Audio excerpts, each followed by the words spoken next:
একটা মেয়ে যখন মা হয় তখনই আসলে মায়ের গুরুত্বটা বুঝতে পারে। সংসারের জন্য এবং সন্তানের জন্য মায়ের যে অক্লান্ত পরিশ্রম, সেটা আসলে আমরা যখন মা হই, নিজের দায়িত্ব কর্তব্যগুলো যখন নিজে পালন করি, তখনই কেবল আমরা টের পাই আসলে। সকাল থেকে সংসারের টুকটাক অনেক কাজই গুছিয়ে এখন রাইয়ানকে নিয়ে স্কুলে যাচ্ছি। ফেরার পথে টুকটাক বাজার করব আর রাইয়ানের পছন্দের আজকের ফ্রাইড রাইস রান্না করব। সবকিছু মিলিয়ে থাকছে আজকের ব্লগটি। তো ভিডিওটা শুরু করছি শুরু থেকে। হ্যালো এভরিওয়ান, আসসালামু আলাইকুম, welcome back to my another blog. আশা করি সবাই ভালো আছেন, আমিও আলহামদুলিল্লাহ ভালো আছি। রাইয়ানকে স্কুলে দিতে এসেছিলাম, তো মাঠে একটু পানি দেখে বাচ্চারা আসলে পানি দিয়ে খেলা করছিল, টুক করে একটু ভিডিও করে নিলাম। এর মধ্যে কিন্তু একটু বৃষ্টি হচ্ছে, আবার থামছে, আবার বৃষ্টি হচ্ছে। তো আজকে যেহেতু ফ্রাইড রাইস রান্না করব, এখন আমার ক্যাপসিকাম লাগবে। তো এইখানে দেখলাম যে একদম ফ্রেশ ক্যাপসিকাম ছিল, কিন্তু অনেকক্ষণ দাঁড়িয়েও দোকানদারকে দেখতে পেলাম না, তাই আবার হাঁটা শুরু করলাম। তো বৃষ্টিটা থেমে যাওয়াতে দোকানগুলো আস্তে আস্তে সব খুলছে। যেদিন আসলে একটু বৃষ্টি থাকে সেদিন দেখি যে শাকসবজির দাম অনেক বেশিই থাকে। এমন না যে তাদের স্টকে কম ছিল, পুরা ভ্যান ভর্তি শাকসবজি, তারপরেও কিন্তু আকাশ ছোঁয়া দাম চায়। তো এই চাচার কাছে লেবুটা একটু কম দামে পেয়েছি, তো আমি 20 টাকার এক হালি নিয়ে নিয়েছি। আমি বরবটি কিনেছি আধা কেজি।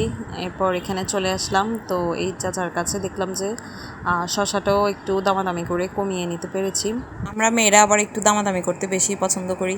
1 কেজি নিয়েছিলাম শশাটা। তো এই হলুদ শশাগুলো আমার কাছে কেমন জানি লাগে, তো আমি বেছে বেছে সবুজগুলো নিয়েছি। আর এদিকে মূলাটা বেশ ফ্রেশ মনে হচ্ছিল, তো এখানে মূলাও নিয়েছি 1 কেজি। আসলে ঝিঙ্গা, পটল, কাঁকরোল, করলা এসব খেতে খেতে খুবই বোরিং লাগছিল। তো গত কয়েকদিন আসলে আমি কি খাবো ভাবতেছিলাম, বের হব মনে করেও গত কয়েকদিন আসলে বাসা থেকে বের হয়নি। তো এখানে আমি 1 কেজি মূলা নিয়েছি। অনেকের আবার মূলাটা পছন্দ না, কিন্তু আমার কাছে মূলা দিয়ে শিম বা ফুলকপি দিয়ে রান্না করলে খুবই মজা লাগে। বাসায় ছোট্ট একটা ফুলকপি আছে, তাই ভাবলাম যে মূলাটা নিয়ে নেই। কালকে বা পরশু মূলা দিয়ে ফুলকপি রান্না করব। আমার ভিডিও আজকে কে কোথা থেকে দেখছেন অবশ্যই কিন্তু কমেন্ট করে জানাবেন। আর যারা আমার পেজে নতুন তারা অবশ্যই ফলো দিয়ে রাখবেন, আর যারা ইউটিউব থেকে দেখছেন তারা অবশ্যই সাবস্ক্রাইব করবেন। তো এরপর বাসায় চলে আসলাম। এর মধ্যে আমি ফ্রাইড রাইসের জন্য পোলাও চালটা ধুয়ে নিয়েছি। তো এখন পোলাও চালটা আমি সিদ্ধ করে নিব হালকা লবণ আর সয়াবিন তেল দিয়ে। তো গ্যাস খুবই অল্প, আমি জানি না এটা এখানে হবে কিনা, তারপরও পানিটা আগে থেকেই ফুটিয়ে নিয়েছি। এখন লবণ আর তেলটা মিক্স করে চালটা দিয়ে দিব। যেহেতু বাসায় গ্যাস নাই, তাই আমি বাকি কাজগুলো আস্তে আস্তে করে নিচ্ছি। তো এখানে 1 পিস ফার্মের মুরগি ছিল। তো গ্যাসের অবস্থা দেখুন, এটা কিন্তু যে কোনো মুহূর্তে চলে যাবে। তো এরপর আমি মুরগিটা কেটে এখানে সবজিগুলো বের করে নিচ্ছিলাম। পরে আমি ক্যাপসিকামও কিনেছিলাম, একটা হলুদ আর একটা সবুজ কিনেছি।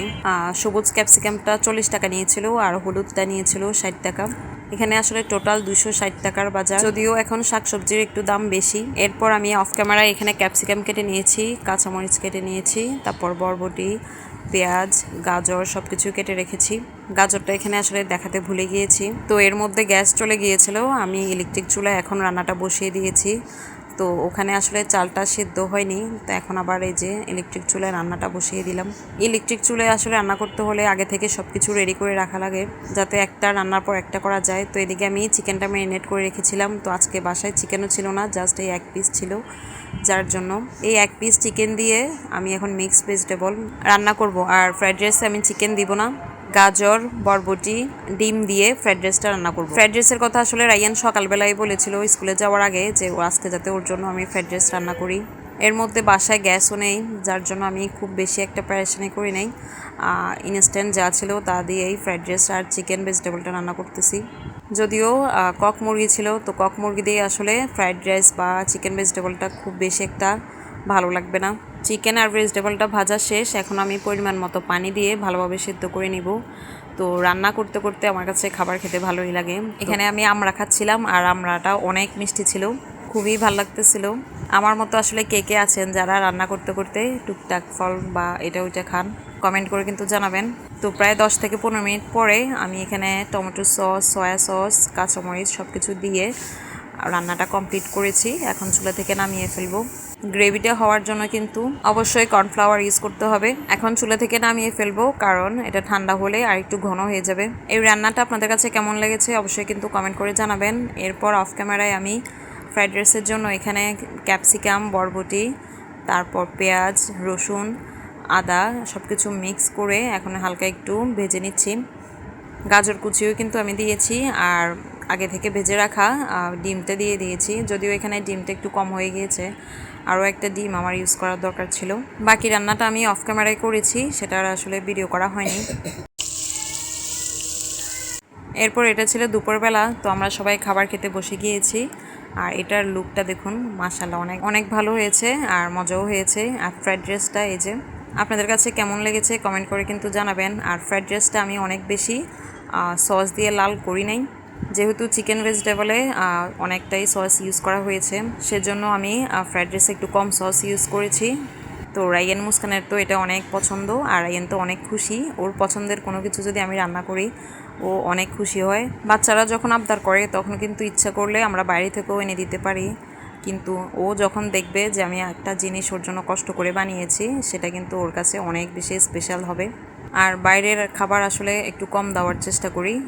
তো ফ্রাইড রাইসের সাথে আবার একটু কোল্ড ড্রিঙ্কস না হলে নাই হয়। এখন আবার অনেকেই কমেন্ট করতে পারেন যে কোল্ড ড্রিঙ্কসও তো বাইরের খাবার। আসলে এই কোল্ড ড্রিঙ্কসটা আমরা দুইজনে মিলে খেয়েছি, তো এটাও আসলে খুবই কম পরিমাণে খেয়েছি।